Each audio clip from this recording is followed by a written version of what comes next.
Bab 8, pergi ke kamar mayat di hari pertama kerja. Mata Selina berbinar dan dia berkata, bagus. Gunakan buku catatan dan tuliskan nama semua orang di pesta itu. Juga, jaga anak-anak di sekitar dan jangan biarkan siapapun pergi untuk saat ini. Mengerti? Lukas mengangguk. Tentu saja. Tapi bagaimana jika mereka bersikeras untuk pergi? Selina berkata, catat nama-nama mereka yang bersikeras untuk pergi. Anda harus tahu semuanya, kan? Petik 2. Luke, ya, itu tidak akan menjadi masalah. Saya akan memulai. Oh, ingatlah untuk memberitahu Robert bahwa aku sedang membantu. Selina tidak banyak bicara setelah itu. Dia mengangguk dan mulai menjaga ketertiban lagi. Dia harus terlebih dahulu menenangkan orang-orang di sini sambil juga mengarahkan mereka ke Luke untuk mendaftarkan diri. Tak lama, teriakan alarm terdengar lagi.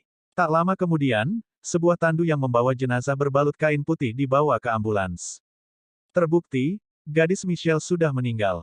Kerumunan mulai gelisah, dan banyak dari mereka bersiap untuk pergi. Manusia adalah hewan yang sensitif, dan ketika mereka melihat sesuatu yang tidak normal, reaksi usus mereka adalah pergi dan kembali ke rumah. Luke sangat sibuk, tapi untungnya dia punya Jimena sebagai pacarnya. Jimena adalah salah satu pemandu sorak, dan Michelle pernah menjadi kapten pemandu sorak. Bahkan, banyak dari teman-teman terbaik Jimena adalah pemandu sorak juga. Sekarang Michelle tiba-tiba mati, para pemandu sorak mulai membantu Luke menjaga ketertiban atas saran Jimena. Mereka mengenal banyak gadis di sana, juga banyak pria. Kebanyakan dari mereka dengan mudah dibujuk untuk tetap tinggal. Bagaimanapun, mereka semua adalah remaja muda dan cara berpikir mereka masih relatif sederhana. Sebuah pembunuhan telah terjadi. Itu normal bagi polisi untuk ingin mereka tetap tinggal. Mereka tidak bisa berbuat apa-apa terhadap mereka yang telah pergi, tetapi bagi mereka yang masih ada, jika mereka bersikeras untuk pergi bahkan setelah diminta untuk tinggal, mereka mungkin terlihat bersalah. Selanjutnya, jika mereka tinggal, mereka dapat terus bergosip dengan teman-teman mereka yang juga tinggal di belakang. Meskipun mereka tidak lagi dalam suasana pesta, setidaknya masih hidup, dan mereka dapat mencoba mencari tahu lebih lanjut apa yang sedang terjadi. Setelah sekitar 10 menit, hampir semua petugas polisi kota telah tiba. Selain seorang polisi wanita yang sedang bergiliran di stasiun, yang lain ada di sini. Saat ini, Robert sangat bermasalah. Yang paling dia khawatirkan bukanlah pembunuhan itu sendiri. Sebaliknya, itu adalah jumlah orang yang berlebihan di TKP. Dari informasi yang dikumpulkan, ada lebih dari 200 orang di pesta ini. Lebih penting lagi, selain lulusan SMA Knox yang merupakan mayoritas pengunjung pesta di sini, ada juga beberapa siswa sekolah menengah di bawah umur, dan bahkan 3 gadis yang bahkan belum berusia 15 tahun. Itu benar. Ketiganya adalah yang disebut siswa sekolah menengah, siswa kelas 8 yang dibawa ke sini oleh sepupu seseorang untuk menunjukkan kepada mereka jalan dunia. Sangat mungkin bahwa setelah malam ini, ketiganya akan mengalami musim panas yang menyedihkan. Orang tua mereka pasti akan membekukan uang saku mereka, dan bahkan mungkin menghukum mereka. Tapi semua itu adalah masalah orang tua mereka. Yang dikhawatirkan Robert adalah kenyataan bahwa anak-anak di bawah umur ini pasti tidak bisa tinggal lama di sini. Dia harus melepaskan mereka paling lambat tengah malam. Jika tidak, jika sesuatu yang lain terjadi, hal-hal mungkin menjadi lebih merepotkan. Ini juga merupakan tanda bahwa penyelidikan yang akan datang akan sangat menjengkelkan. Ada lebih dari 200 anak di sini, dan bahkan jika mereka mengunjungi satu setiap hari, masih membutuhkan lebih dari setengah tahun untuk menyelesaikan kunjungan mereka semua. Dan sebagian besar di antara mereka telah lulus dan akan pergi dalam perjalanan, untuk bekerja atau untuk studi lebih lanjut. Apa yang bisa Robert lakukan? Dia tenggelam dalam keputusasaan. Mereka bekerja tanpa lelah, dan sedikit sebelum tengah malam, mereka akhirnya menyelesaikan pekerjaan kasus awal. Robert yang kelelahan mulai menuju mobilnya. Tapi yang dilihatnya adalah Luke, yang tampak sama kelelahannya, berdiri di sana, dengan seorang gadis di sampingnya. Tentu saja Robert tahu siapa Jimena. Meskipun dia selalu bertengkar dengan Luke, dia masih sangat peduli padanya. Jadi, dia sudah tahu tentang hubungan Luke dengan Jimena sejak lama, dan bahkan memiliki pemahaman kasar tentang situasi mereka. Ketika dia mengetahui bahwa Jimena adalah gadis yang baik, dia berhenti mengkhawatirkan hubungan Luke dengannya. Ketika dia melihat Luke, Robert bertanya, "Jadi, haruskah saya menganggap ini hari pertama Anda bekerja?" Meski lelah, Luke tetap tersenyum saat menjawab, "Tidak apa-apa. Anggap saja besok hari pertama." Robert melontarkan senyum tak berdaya dan berkata, "Terima kasih. Besok akan menjadi hari yang sibuk." Luke menunjuk Jimena di sampingnya dan berkata, untungnya, dia ada di sini untuk membantu malam ini. Kalau tidak, saya tidak akan bisa menangani anak-anak yang merepotkan itu. Petik 2. Robert mengangguk pada Jimena dan berkata, terima kasih, Jimena. Jimena juga kelelahan, tapi dia juga tersenyum dan berkata, jangan khawatir. Saya hanya membantu menjaga ketertiban. Itu yang seharusnya saya lakukan. Luke berkata, sudah larut. Mari kita kirim dia pulang dulu. Petik 2. Robert mengangguk dan membuka kunci mobil. Kemudian, mereka bertiga masuk. Mereka tiba di rumah Jimena, dan setelah dia masuk, Robert melambaikan tangan dan berbicara dengan seorang wanita yang menunggu Jimena di sana. Sandra, biarkan dia beristirahat dengan baik. Dia banyak membantuku hari ini. Sandra adalah ibu Jimena, dan ketika dia mendengar kata-kata Robert, dia melambaikan tangannya sambil tersenyum sebelum menutup pintu. Selanjutnya, mobil mulai bergerak lagi, kali ini menuju rumah. Robert tiba-tiba berkata, kamu ada di sana. Apakah Anda memperhatikan sesuatu? Petik 2. Beberapa ingatan muncul di benak Luke, namun dia mengatakan hal yang berbeda. Saya tidak yakin. Bagaimanapun, Michelle ditemukan di kolam. Ada kemungkinan dia baru saja tenggelam. Robert terdiam sejenak sebelum berkata, ikutlah denganku ke stasiun besok. Besok akan menjadi hari pertama resmi Anda bekerja. Kami akan memeriksa forensik untuk laporan otopsi.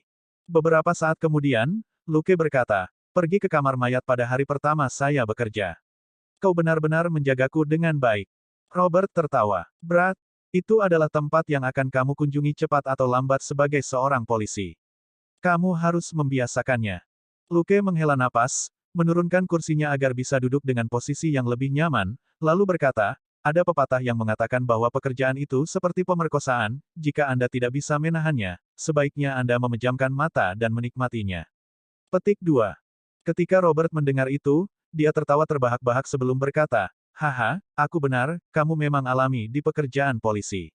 Di dalam mobil yang gelap, Luke memutar matanya. Apakah maksud Anda bahwa semua petugas polisi adalah jiwa yang menyedihkan tanpa pilihan?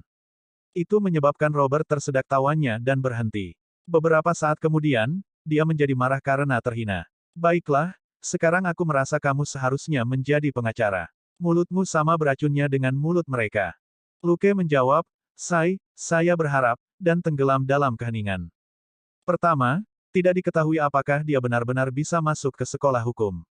Dengan sistem detektif super, mustahil baginya untuk menjadi pengacara, tidak dalam kehidupan ini. Setelah mereka sampai di rumah, Luke mandi sebentar sebelum tidur. Dia benar-benar kelelahan mulai hari ini. Dini hari berikutnya, Catherine membangunkannya. Setelah dia mandi dan turun, Robert sudah ada di sana untuk sarapan. Lebih cepat, nak, ini hari pertamamu. Kamu tidak boleh terlambat. Bab 9, Kata-kata Emas Pemula, dan Putra Biologis. Luke bergerak cepat saat dia membuat sandwich dengan lapisan selai kacang yang tebal. Hari ini akan menjadi hari yang sibuk. Jadi, jika dia tidak makan lebih banyak untuk sarapan, dia khawatir dia akan kehabisan energi pada siang hari. Dia masih bertengkar dengan Robert karena kebiasaan. Jadi, maksudmu setelah hari ini, aku bisa mulai datang terlambat. Robert hampir memuntahkan sandwich yang ada di mulutnya. Kata-kata itu menyebabkan dia tersedak, dan setelah batuk dan minum seteguk susu, dia akhirnya bisa menelan sandwich yang menempel. Dia jarang muncul sebagai pemenang ketika bertengkar dengan Luke karena alur pemikirannya tidak pernah lebih cepat dari Luke. Itulah tingkat pertengkaran mereka karena masih banyak yang harus mereka lakukan hari ini. Setelah Robert menghabiskan sandwich dan susunya, dia berdiri dan mulai mendorong Luke. Luke menuangkan segelas susu ke tenggorokannya dan berdiri dengan sandwich yang belum selesai, siap untuk pergi. Catherine dengan cepat berjalan keluar dan bertanya, apakah kamu kembali untuk makan siang? Robert menjawab, tidak, kami akan mengambil sesuatu untuk dimakan di luar. Petik 2. Adapun Luke, dia menyeringai dan dengan cepat mengambil kantong kertas dari Catherine sebelum mendaratkan ciuman di dahinya, mulutnya tertutup remah roti, dan berkata, oh, senang mendengarnya. Terima kasih, Catherine, karena telah menyiapkan makan siang untukku sendiri. Wajah Robert langsung murung saat mendengar itu. Jadi ternyata Catherine baru saja membuat lebih banyak makanan dan ingin mereka membawa makanan itu agar mereka bisa makan cepat saat mereka lapar. Melihat kedua pria itu, satu dengan wajah jelek dan satu lagi dengan seringai lebar, memasuki mobil, senyum muncul di wajah Catherine. Dengan keduanya akan bekerja sama, dia merasa jauh lebih nyaman. Dia sangat memperhatikan mereka berdua. Dan dengan mereka berdua saling mengawasi, pekerjaan mereka kemungkinan besar akan kurang berbahaya juga. Tentu saja, untuk saat ini, masih Robert yang merawat Luke. Tetapi berdasarkan kecerdasan yang telah ditampilkan Luke sejak muda, dia akan berada di level yang sama dengan Robert dalam waktu dekat, dan keduanya bisa mulai saling mengawasi saat itu. Catherine yakin akan hal itu. Mobil polisi melaju menuju Knox City. Kota kecil mereka tidak memiliki departemen forensik. Karena itu, mereka harus mengunjungi yang ada di Knox City untuk hasil otopsi. Namun, bahkan Knox City tidak terlalu maju dalam forensik. Jika mereka tidak tahu apa-apa, mereka perlu meminta bantuan departemen forensik yang lebih baik, seperti yang ada di Houston. Amerika Serikat berbeda dari Cina. Pembagian administratif mereka diatur dalam urutan menurun, negara bagian, kabupaten, kota praja, dan pusat populasi yang lebih kecil. Adapun sistem penegakan hukum mereka, itu bekerja secara berbeda. Kasus-kasus yang tidak berada dalam yurisdiksi kota atau kepolisian kota setempat akan berada di bawah yurisdiksi lembaga penegak hukum tingkat kabupaten, dan kasus-kasus yang tidak berada di bawah yurisdiksi lembaga ini akan berada di bawah yurisdiksi lembaga penegak hukum tingkat negara bagian.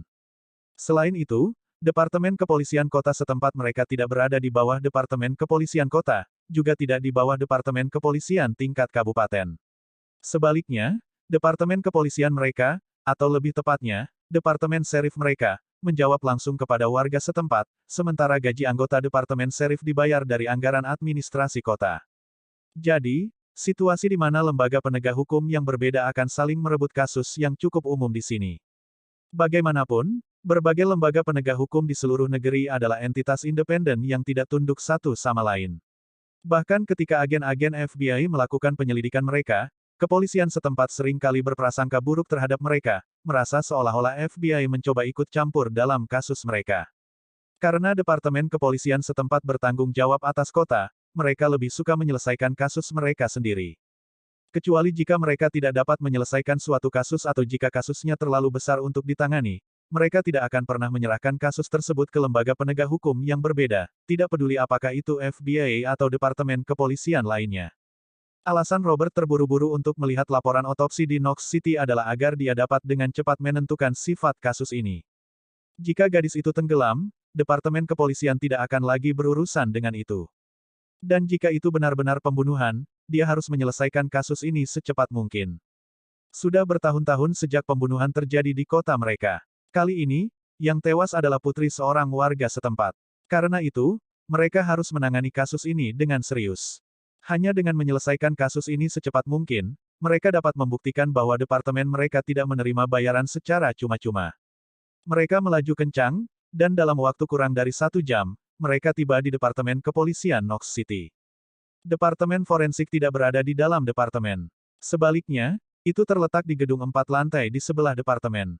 Adapun apakah itu karena polisi tidak menginginkan mayat di gedung mereka, tidak ada yang tahu. Setelah turun dari mobil, Robert tidak langsung masuk.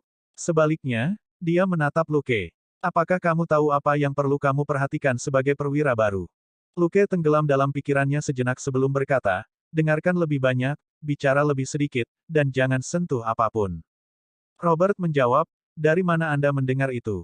Ya, betul sekali. Sederhana dan akurat. Ingat, jangan ulangi kata-kata itu kepada siapapun. Saya akan menggunakannya untuk melatih bawahan saya di masa depan. Petik 2. Luke, dapatkah saya memberitahu Anda bahwa itu adalah pepatah paling umum dalam serial TV yang saya tonton di kehidupan masa lalu saya. Setelah masuk dengan nama dan posisinya di kepolisian, Robert membawa Luke dan mengikuti resepsionis ke kamar nomor 3. Yang disebut kamar nomor 3 adalah kamar mayat ketiga. Robert tampaknya tidak ragu-ragu saat dia langsung mengetuk pintu sebelum masuk. Seorang pria parubaya berusia sekitar 40 tahun mengangguk ketika melihat Robert masuk. Anda di sini. Tolong tunggu sebentar. Biarkan saya menghabiskan secangkir kopi yang baru digiling. Robert, garis bawah. Lukas, 0 garis bawah 0. Apakah ada yang salah dengan skripnya? Luke benar-benar bingung. Apakah dia tiba di kedai kopi? Di sisi lain, Robert memiliki ekspresi yang tidak sedap dipandang. Tapi dia tidak menyala. Sebaliknya, dia merendahkan suaranya dan berkata, beginilah dia. Setiap pagi sebelum bekerja, ia harus minum secangkir kopi yang baru digiling. Dia mengklaim bahwa tanpa secangkir kopi ini, dia akan merasa lemah sepanjang hari. Luke menjawab dengan suara yang lebih lembut, apakah kamu yakin dia sedang membicarakan kopi? Wajah Robert berkedut saat dia menjawab, dia tidak menggunakan narkoba, bahkan tidak menggunakan ganja. Saya pikir kopi adalah versinya tentang ganja. Dia benar-benar kecanduan kafein. Itu membuat Luke terdiam. Tapi itu bukan satu-satunya kejutan pagi itu. Sambil menunggu untuk menghabiskan kopinya yang baru digiling, pria parubaya itu menyalakan pengeras suara di ruangan itu. Itu tidak terlalu keras, tetapi masih sangat jelas di kamar mayat yang benar-benar sunyi ini. Itu adalah suara biola yang dimainkan, tetapi Luke tidak tahu apa lagu itu. Dia tidak pernah terlalu tertarik pada musik. Tapi musiknya masih cukup bagus. Setelah 30 menit, pria parubaya itu akhirnya perlahan menghabiskan secangkir kopi yang baru digiling. Dia bahkan tidak menunjukkan niat untuk menawarkan mereka beberapa. Robert benar-benar tenang. Dia mengenal orang ini dengan baik, ini adalah orang yang akan mengambil waktu manisnya sendiri dalam segala hal. Dan tidak ada yang bisa berbuat apa-apa tentang dia. Dia terlalu baik sebagai dokter forensik. Atau tepatnya, dia adalah satu-satunya dokter forensik di seluruh Knox City. Setelah pria parubaya itu meletakkan peralatan kopinya, dia menilai Luke dan bertanya, pria baru. Robert menjawab, anakku, Luke. Dia juga seorang perwira. Hari ini adalah hari pertamanya bekerja. Mars, bisakah kamu cepat? Pria parubaya itu mendecakkan lidahnya dan berkata, hehe, kamu membawanya ke sini pada hari pertamanya. Apa kau yakin dia anak kandungmu? Luke tersenyum tetapi tidak mengatakan apa-apa, mengikuti perintah untuk berbicara lebih sedikit. Bagaimanapun, Robert ada di sana untuk melakukan semua pembicaraan. Benar saja, wajah Robert jatuh ketika dia berkata, Mars, jangan bercanda tentang keluargaku. Pria parubaya bernama Mars itu sedikit mengernyit sebelum dia tersenyum meminta maaf dan berkata, maaf, saya terbiasa berbicara sampah dengan orang-orang dari departemen. Kamu seharusnya tahu tentang Hanks, oh, jangan bahas itu. Bab 10, Otopsi, Penyebab Kematian, dan Hubungan Dekat. Mars berhenti mengoceh tentang topik percakapan yang canggung. Dia mulai berjalan menuju meja otopsi stainless steel sebelum dia berbalik untuk melihat Luke dan berkata, anak muda, apakah kamu yakin kamu siap untuk ini? Luke mengangguk dengan ekspresi tenang. Bukannya dia tidak merasakan apa-apa, tapi sebagai seorang polisi, itu masalah waktu sebelum dia harus menghadapi hal seperti ini. Dia harus terbiasa dengan ini. Penyebab kematian Michelle kemungkinan besar karena tenggelam, dan dia ditemukan segera setelah kematiannya. Luke lebih suka ini menjadi otopsi pertamanya daripada menghadapi sesuatu yang relatif lebih mengerikan. Mars mulai melepas kain putih yang menutupi tubuh dan berhenti di bagian dada. Dia pertama kali mulai mempelajari kepala di bawah lampu. Pertama, ia menggunakan sesuatu yang menyerupai sisir untuk menyisir rambut Michelle. Tidak ada benda asing yang jelas ditemukan di rambut. Dia meletakkan sisir ke bawah dan menggunakan tangannya untuk menggerakkan rambut saat dia memeriksa kepalanya dengan lebih detail. Tidak ada luka luar yang jelas di kepala. Kemudian, dia pindah. Tidak ada bekas telapak tangan atau tali yang ditemukan di leher. Selanjutnya, ia pindah ke bagian yang umumnya akan disensor dalam film. Luke tetap diam dan memperhatikan dengan penuh perhatian. Luke bukan seorang psikopat, dan karenanya tidak akan dengan melihat mayat telanjang. Bukannya dia sedang menonton film. Dia menghadapi mayat yang sebenarnya di sini. Luke hanya memperhatikan proses inspeksi Mars dengan penuh perhatian. Dia bukan dokter forensik, tetapi sebagai petugas polisi, Luke harus memiliki tingkat pengetahuan tertentu dalam hal forensik. Setelah memeriksa seluruh tubuh dari ujung kepala sampai ujung kaki, Mars menunjuk Robert. Robert yang sudah mengenakan sarung tangan melangkah maju dan membantu membalikkan badan Michelle. Sekali lagi, Mars memeriksa tubuh dari ujung kepala sampai ujung kaki. Ketika dia akhirnya selesai, dia menggelengkan kepalanya. Baiklah, kamu bisa meletakkan mayatnya sekarang.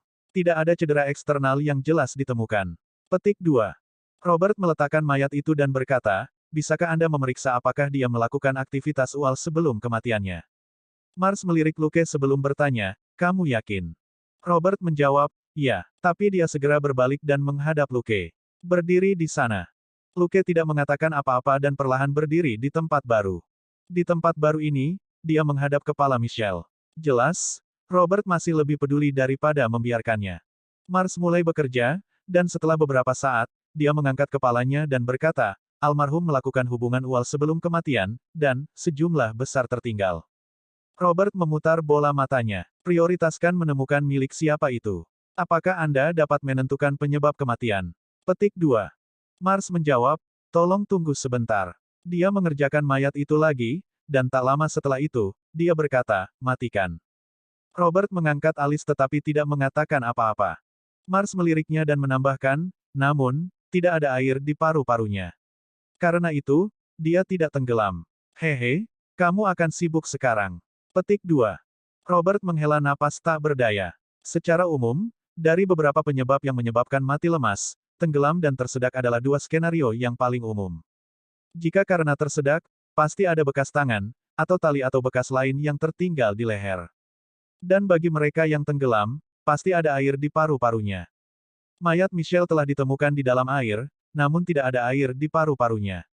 Lehernya juga benar-benar bersih. Pasti ada yang salah di sini. Robert telah menjadi polisi selama bertahun-tahun, dan dia sadar bahwa ini jelas-jelas pembunuhan. Itu berarti dia harus menyelesaikan kasus ini secepat mungkin. Mereka menarik gaji mereka dari kota, dan dengan demikian, dalam situasi seperti ini, mereka harus segera menemukan kebenaran dan menjaga ketertiban di kota. Saat ini, Mars mulai memeriksa hidung, mata, bibir, lidah, dan telinga Michelle. Setelah beberapa saat, menggunakan pinset, dia mengeluarkan beberapa benda tipis dan putih dari hidungnya. Robert menyipitkan matanya dan bertanya, apa itu? Mars tetap diam dan memeriksa mulut Michelle. Sekali lagi, dia menggunakan pinset untuk mengeluarkan beberapa benda putih kecil dari dalam. Baru sekarang dia berkata, baiklah, meskipun laporan forensik resmi masih akan memakan waktu cukup lama, saya dapat memberitahu Anda sekarang apa ini. Ini adalah bulu, atau lebih tepatnya, bulu bawah, yang umumnya digunakan untuk membuat bantal, dan barang-barang serupa lainnya. Sekarang beberapa telah ditemukan di hidung dan mulut almarhum, Anda harus tahu apa penyebab kematian yang paling mungkin. Robert mengangguk. Mengerti. Saya pergi sekarang. Beritahu saya jika Anda menemukan hal lain, dan ketika laporan otopsi sudah siap, hubungi saya. Kemudian, dia memanggil Luke sebelum meninggalkan ruangan. Luke mengikuti, tetapi saat dia hendak keluar dari ruangan, Mars berkata, hei nak, Luke, lumayan. Kau jauh lebih menarik daripada Robert. Datanglah berkunjung saat Anda senggang. Luke berbalik dan mengangguk dengan senyum di wajahnya. Terima kasih. Saya pasti akan datang ketika saya memiliki kesempatan. Dia kemudian melambai dan menutup pintu di belakangnya saat dia keluar dari ruangan. Di dalam ruangan, Mars sedikit mengernyit sebelum tersenyum. Cara dia berperilaku, sama sekali tidak seperti Robert. Mungkin, dia benar-benar bukan putra kandungnya. Dia kemudian menggelengkan kepalanya sambil tersenyum sebelum melanjutkan pekerjaannya. Sekali lagi, mobil polisi melaju di sepanjang jalan kembali ke tempat asal mereka. Saat mengemudi, Robert bertanya, apakah Anda punya pemikiran tentang kasus ini? Luke menjawab, ini pembunuhan. Robert menjawab, tentu saja. Ada yang lain. Luke mengingat apa yang dia lihat tadi malam dan ragu-ragu dalam hati. Namun, dia masih angkat bicara. Kejahatan. Robert mengangguk. Iya, itu mungkin. Ada yang lain. Lukas menggelengkan kepalanya. Tidak ada untuk saat ini. Robert bertanya, apakah Anda yakin? Luke menghela nafas dan berkata, baiklah. Michelle punya pacar di sekolah, kapten sepak bola, George Joshua. Robert bertanya, apakah Anda dekat dengannya? Atau apakah Michelle yang dekat denganmu? Luke menjawab, tidak juga. Tapi Jimena adalah anggota regu pemandu sorak, dan Michelle adalah kapten pemandu sorak. Itu sebabnya saya tahu sedikit tentang dia. Petik 2. Robert bertanya, apa lagi yang Anda ketahui tentang dia? Luke terdiam sesaat sebelum berkata, Michelle juga agak akrab dengan dua anggota klub sepak bola lainnya. Robert mengangkat alisnya. Apa? Luke menghela nafas dan berkata, dia sudah mati dan aku tidak suka membicarakannya seperti ini. Tapi karena kematiannya bukan kecelakaan, aku tidak bisa menyembunyikan ini lagi. Robert agak terdiam. Anak-anak zaman sekarang, pasti, main-main. Saat itu, ketika aku masih di sekolah menengah, batuk, aku sangat polos saat itu. Lukas mendengus. Jika Anda akan berbohong, dapatkah Anda meningkatkan akting canggung Anda terlebih dahulu? Paling tidak, hapus ekspresi bersalah itu dari wajahmu.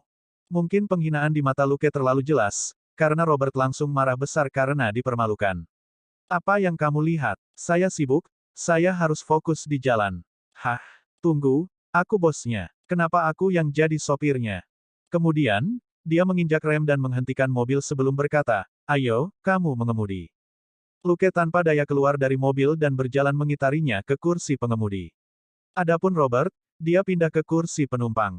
Setelah masuk ke dalam mobil, Luke menutup pintu, mengenakan sabuk pengaman, dan berkata, "Saya masih belum memiliki SIM. Apakah saya mengemudi secara ilegal sekarang?" Robert menyeringai. "Tentu, minta petugas untuk mengeluarkanmu denda, kalau begitu." Bab 11, Preferensi Luas Siswa SMA, dan Permen-permen untuk Bos. Tanpa berkata-kata, Luke menatap tanda jalan di kejauhan. Tanda itu mengatakan bahwa mereka berada 30 mil jauhnya dari Shackelford, kampung halaman mereka. Itu juga berarti bahwa mereka sebenarnya telah melintasi perbatasan Shackelford. Dan di dalam yurisdiksi kota, hanya petugas polisi kota yang bisa mengeluarkan denda. Dan hanya orang bodoh yang akan mendenda mobil atasan mereka. Dan dengan demikian, bahkan tanpa SIM, Luke masih bisa mengemudi sesuka hatinya. Robert memperhatikan saat Luke menyalakan mobil, mengganti persneling, dan melaju dengan mantap. Ketika mobil memasuki jalan tanpa masalah, dia berhenti khawatir dan berkata, "Lihat betapa bagusnya Anda mengemudi. Anda pasti sering berkeliling peternakan, ya? Mengapa Anda tidak pergi mendapatkan lisensi?" Petik 2. Luke menjawab, aku akan melakukannya setelah kasus ini." Robert berkata, "Anda bisa mengemudi lebih cepat, Anda tahu." Luke menjawab, 80 mil per jam sudah cukup cepat. Kalau tidak, aku tidak akan bisa memastikan keselamatan kita lagi. Ini tidak seperti saya pengemudi yang berpengalaman. Petik 2. Robert berkata, "Baiklah, bangunkan aku ketika kita sudah di sana." Kemudian, dia menutup matanya dan berbaring ketika dia mulai memikirkan kasus itu. Di dalam mobil, hanya suara musik country di radio yang terdengar. Sekitar 20 menit kemudian, Luke berhenti. "Kami di sini, Robert." Robert mendengus mengakui dan turun dari mobil. Masih dalam pemikiran yang mendalam, dia segera memasuki departemen kepolisian. Luke menggelengkan kepalanya tanpa daya saat dia menghentikan mesin dan mengunci mobil sebelum memasuki gedung juga. Tepat setelah dia masuk, dia melihat Selina berbicara dengan Robert. Ketika dia menyapa mereka, Selina memberinya senyum cerah dan pelukan sebelum berkata, "Luke, kamu akhirnya di sini. Bos berkata untuk menunggumu sebelum kita mulai." Petik 2. Luke mengangguk dengan senyum di wajahnya. Orang-orang di sini biasanya tidak akan bertindak begitu akrab dengan rekan-rekan mereka, tetapi karena dia telah membantu pada saat itu tadi malam dan sangat meringankan bebannya, dan ditambah dengan usianya yang masih muda, Selina sangat ramah terhadapnya. Robert masih terdiam, raut wajahnya termenung saat memasuki kantornya. Di departemen kepolisian kecil dengan hanya sekitar selusin anggota, Robert adalah satu-satunya yang memiliki kantor sendiri. Bahkan wakil ketua hanya memiliki meja besar di sudut ruangan. Bukannya sang deputi tidak menginginkan kamar, tetapi permohonan anggaran untuk kamarnya sendiri telah ditolak. Dengan demikian, dia tidak mendapatkan kantor sendiri. Ketiganya memasuki kantor, dengan Luke di ujungnya. Dia menutup pintu di belakangnya ketika dia masuk, dan bahkan menguncinya.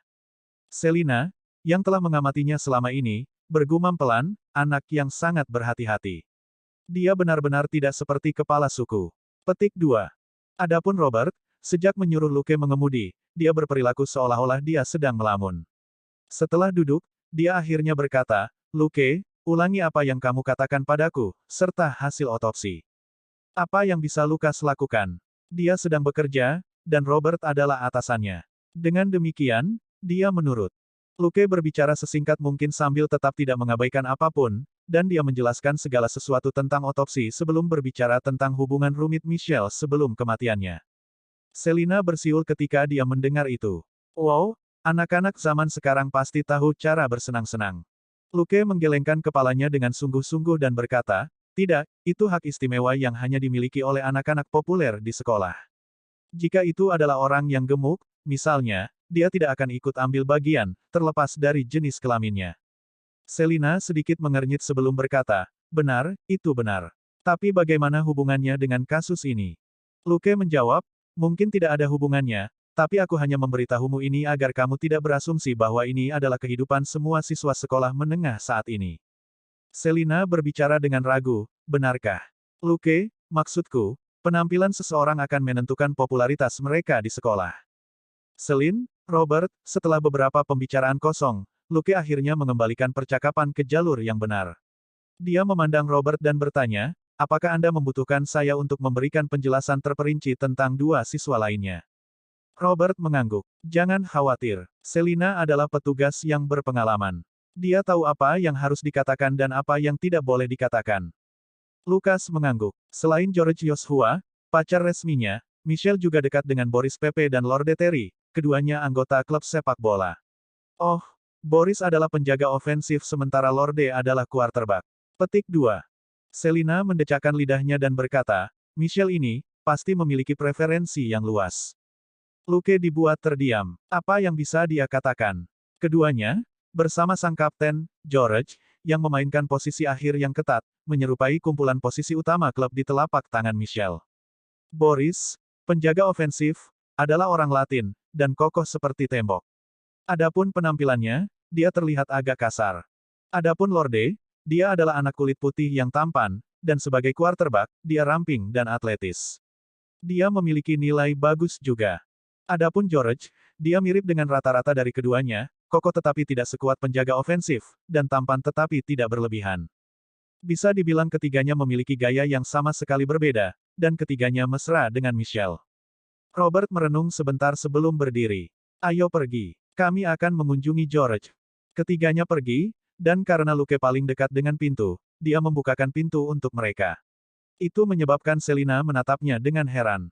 Lukas tersenyum. Wanita dulu. Robert berjalan di depan tanpa ekspresi, namun dalam hati, dia bergumam pada dirinya sendiri, bocah bau itu. Dia tidak akan mendapatkan polwan tercantik begitu saja, kan? Dia punya pacar, baik, dia menyebutkan bahwa Jimena akan pergi untuk melanjutkan studinya. Lupakan, lupakan. Aku tidak peduli lagi. Adapun Selina, dia terkikik sebelum meninggalkan ruangan. Ketika mereka sampai di tempat parkir, Luke hendak masuk ke mobil sebelum Robert berteriak padanya, apa yang kamu lakukan? Lukas menjawab, apa? Robert menunjuk ke samping dan berkata, Selina adalah pasanganmu. Pergi ke sana. Luke dilanda kesadaran saat dia dengan cepat pergi ke Selina. Selina sudah duduk di kursi pengemudi dan dia tertawa terbahak-bahak. Luke muda, kamu sekarang adalah seorang perwira, dan rekanku pada saat itu. Anda tidak bisa tetap menjadi ekor Robert selamanya. Luke tersenyum sambil mengenakan sabuk pengaman. Jadi maksudmu aku harus menjadi ekormu. Saat dia berbicara, dia melirik bagian tertentu dari tubuh rekannya.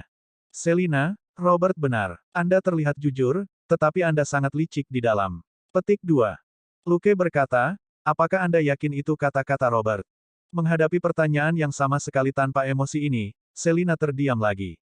Dia menginjak pedal dengan kesal dan melesat mengejar mobil Robert. Baiklah, apa yang dikatakan Robert adalah bahwa kamu terlihat bodoh tetapi sebenarnya sangat pintar. Luke berkata, lupakan saja. Saya lebih suka dia memanggil saya licik. Petik 2. Selina terdiam lagi sebelum dia bereaksi. Hahaha, jadi kamu tidak senang disebut bodoh. Lukas memutar matanya. Apakah kamu ingin dipanggil seperti itu? Selina dibuat terdiam lagi. Luke mengeluarkan sesuatu dari sakunya dan berkata, baiklah, bos, ayo, makan permen, sebelum memberinya sepotong permen karet. Bab 12, Ayah Pemarah, dan George pengecut. Selina mengambil permen karet itu, membuka bungkusnya dengan satu tangan, dan memasukkannya ke dalam mulutnya. Saat dia mengunyah, dia bergumam, jika Robert berkulit tebal sepertimu, dia pasti sudah menjadi kepala polisi Knox City sekarang. Luke sepertinya tidak keberatan. Tidak, untuk menjadi kepala polisi, seseorang harus kejam terlebih dahulu. Menjadi berkulit tebal hanyalah perpanjangan dari sifat itu. Petik 2. Selina merenung sebentar dan mendapati dirinya tidak mampu melawan itu. Jadi, apakah Anda mengatakan bahwa Robert tidak cukup kejam? Luke menjawab, maksudku, aku tidak cukup kejam. Selin, saat keduanya mengobrol, mereka tiba di tempat tujuan. Mereka turun dari mobil dan mengikuti di belakang Robert. Robert bahkan tidak repot-repot menekan bel pintu. Dia berteriak langsung, Bak, buka pintunya. Dalam waktu kurang dari 2 menit, pintu terbuka. Seorang pria bule setengah baya berdiri di sana menatap Robert sebelum berkata, masuklah, Robert. Aku sudah menunggumu. Ketika dia melihat 2 orang di belakang Robert, dia tersenyum. Selina, Luke, bagaimana kabarmu? Masuklah. Dan dengan demikian, ketiganya memasuki rumah. Ini adalah kota kecil dan mereka melakukan hal yang berbeda di sini. Di kota besar seperti New York, misalnya, sebelum memasuki kediaman seseorang, polisi harus menunjukkan lencana mereka dan memanggil NYPD sebelum mereka bisa masuk. Adapun Robert, dia mengenal hampir semua orang di kota, dan hampir semua penduduk di sini juga mengenalnya. Dengan demikian, dia tidak perlu menunjukkan lencananya atau memperkenalkan dirinya. Tentu saja, Robert masih mengenakan seragam polisi. Lencananya dengan demikian secara alami tergantung di ikat pinggangnya. Setelah masuk dan duduk di sofa, Robert berkata, "Buck, kami di sini untuk mengajukan beberapa pertanyaan kepada George." Buck sedikit ragu sebelum berkata, "Robert, karena kita sudah saling kenal selama bertahun-tahun, tolong bantu aku dan katakan padaku, apakah George akan baik-baik saja?" Jantung ketiga perwira itu berdebar ketika mereka berpikir, itu pilihan kata yang menarik. Robert terdiam beberapa saat sebelum dia berkata, "Buck, aku hanya bisa berjanji bahwa aku akan melakukan apapun yang menjadi wewenangku untuk menjaga George." Buck tersenyum pahit. "Kamu masih seketat dulu." Robert berkata, "Buck, Michelle sudah mati. Ini bukan sesuatu yang bisa kita tutupi dan lupakan." Buck menarik napas dalam-dalam dan mengangguk sebelum dia berbalik dan berteriak menaiki tangga. "Turunkan pantatmu di sini. Jika Anda terus bersembunyi, saya pribadi akan menyambut Anda dengan pistol saya." Luke terdiam, tapi ini Texas, dan ayah pemarah seperti ini tidak jarang. Hampir segera, George muncul di tangga. Dia jelas telah menguping mereka. Melihat pria jangkung 6 kaki 2 inci melangkah maju dengan ekspresi menyedihkan, Luke menganggapnya lucu. Sebenarnya, ada hal lain yang belum dia ceritakan kepada Robert. Tapi itu terkait dengan privasinya sendiri, dan dia tidak berniat mengaburkan penilaian Robert, jadi dia memutuskan untuk diam. Luke secara pribadi percaya bahwa orang yang meninggalkan sejumlah besar di Michelle adalah George, Lorde, atau Boris. Kemungkinan besar adalah George, seperti yang telah didengar Luke dari para pemandu sorak bahwa George dan Michelle telah memasuki rumah bersama sebelumnya malam itu. Dan apalagi yang bisa mereka lakukan di dalam. Kemungkinan besar apa yang Luke dan Jimena lakukan, satu-satunya perbedaan adalah nasib buruk Luke karena diinterupsi ketika dia baru saja memulai.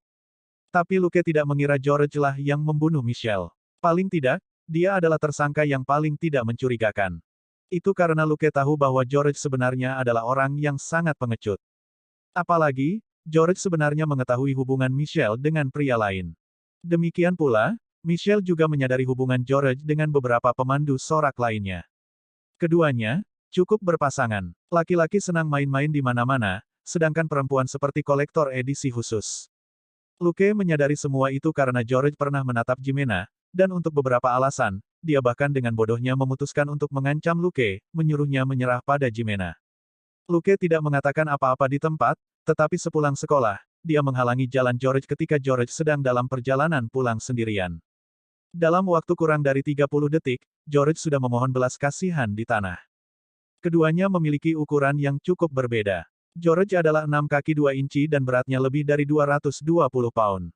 Dengan satu pandangan, siapapun dapat melihat bahwa dia jelas-jelas pemuda yang kekar. Tinggi Luke hanya sekitar 5 kaki 9 inci dan beratnya hanya sekitar 170 pound. Dia relatif jauh lebih kecil dari George. Tetapi Luke telah berlatih Jiu-Jitsu Brasil sejak SMP, dan berada pada level yang sama sekali berbeda dari George, yang hanya berlatih sepak bola. Dalam kira-kira 30 detik, Luke berhasil mengunci lengan George, menyebabkan rasa sakit yang sedemikian rupa sehingga George mulai memohon belas kasihan. Itulah sebabnya Luke tidak pernah repot-repot berlatih hal lain seperti tinju atau seni bela diri Cina. Umumnya, Brazilian Jiu-Jitsu dapat digunakan untuk menundukkan dan juga melumpuhkan lawan. Selain itu bagus untuk pertempuran jarak dekat, dan sangat cocok untuk konflik sehari-hari. Dengan tinju, tentu saja, rasanya luar biasa untuk mengkos seseorang dengan satu pukulan, tetapi akan terlalu mudah untuk membuat seseorang mengalami gegar otak dalam tinju. Jiu-Jitsu Brasil lebih teknis dan ukuran tidak terlalu penting. Selama Luke bisa mengunci George, tidak masalah jika George lebih besar, satu-satunya pilihannya adalah memohon belas kasihan di tanah. Setelah memberi pelajaran pada George, orang itu telah menghindari Luke sejak saat itu. Hanya sekitar sebulan kemudian keadaan kembali normal di antara mereka, tetapi George tidak lagi berani mengacaukan Jimena. Dan dari sini, Luke menilai bahwa George hanyalah seorang pengecut. Seorang pengecut yang akan terlihat kuat di hadapan yang lemah dan lemah di hadapan yang kuat. Melihat bagaimana perilaku George saat ini, Luke yakin dia menyembunyikan sesuatu. George berjalan mendekat dengan pandangan cemas dan berdiri di sana. Robert berkata, "Duduklah, George. Aku punya beberapa pertanyaan untukmu." Saat itu, George berkeringat dingin sementara tatapannya beralih ke ayahnya, Buck. Wajah Luke berkedut ketika dia melihat betapa pengecutnya orang itu. Buck memiliki ekspresi rumit di wajahnya. Kemarahan, ketidakberdayaan, dan kecemasan semuanya hadir. Akhirnya, dia mengatupkan giginya dan berkata, beritahu Robert semua yang kamu lakukan tadi malam. Jawab semua pertanyaannya. Jangan berpikir untuk menyembunyikan apapun, kecuali jika Anda ingin menjadi seorang pembunuh. Petik 2. Tetapi ketika ketiga petugas itu mendengar kata-kata itu, hati mereka berdebar lagi. Pasangan ayah dan anak ini pasti pernah membicarakan hal ini sebelumnya. Buck mungkin sudah menyadari apa yang terjadi tadi malam. Itulah sebabnya dia setuju untuk membiarkan George diinterogasi. Tetapi apakah George pembunuhnya atau bukan masih belum terjawab untuk saat ini.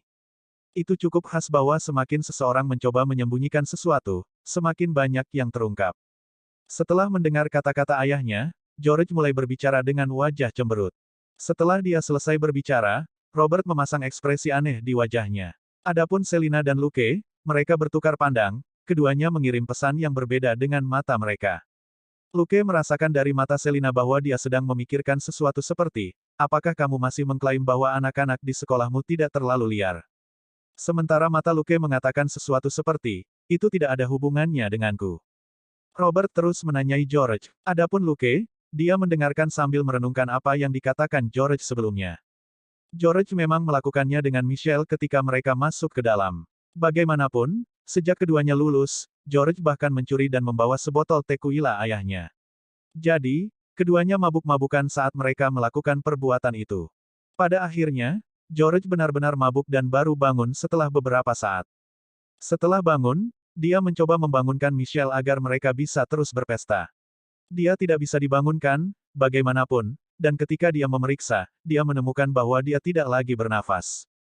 Bab 13, potongan tebal, dan memberikan petunjuk. Dalam keadaan mabuk dan ketakutan, pikiran pertama George adalah tidak memberi tahu siapapun bahwa Michelle telah meninggal setelah berhubungan dengannya. Dan dengan demikian, si idiot ini diam-diam membawanya keluar dari kamar tidur lantai pertama. Itu benar. George berada di salah satu kamar yang belum dibuka Luke ketika dia dan Jemina pergi mencari kamar. Kolam renang Marta bukanlah kolam persegi panjang. Kolam itu melengkung di salah satu sudutnya, dan dipisahkan dari kolam utama oleh sebuah platform batu. Sederhananya, kolam utama adalah kolam renang yang sebenarnya sedangkan kolam melengkung yang lebih kecil di sudut adalah untuk tujuan rekreasi, seperti berendam sambil minum dan sebagainya. Tadi malam, semua orang sibuk nongkrong di sekitar kolam renang utama. Seseorang akan berhenti di kolam kecil sesekali, tetapi mereka semua dengan cepat bergerak untuk memasuki rumah.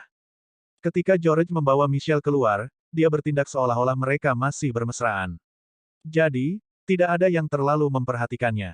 Kemudian, dia meletakkan mayat itu di atas bantalan pelampung di kolam kecil sebelum menyelinap pergi. Kolam memiliki sistem drainase yang diaktifkan pada interval tetap. Kolam kecil juga memiliki outlet.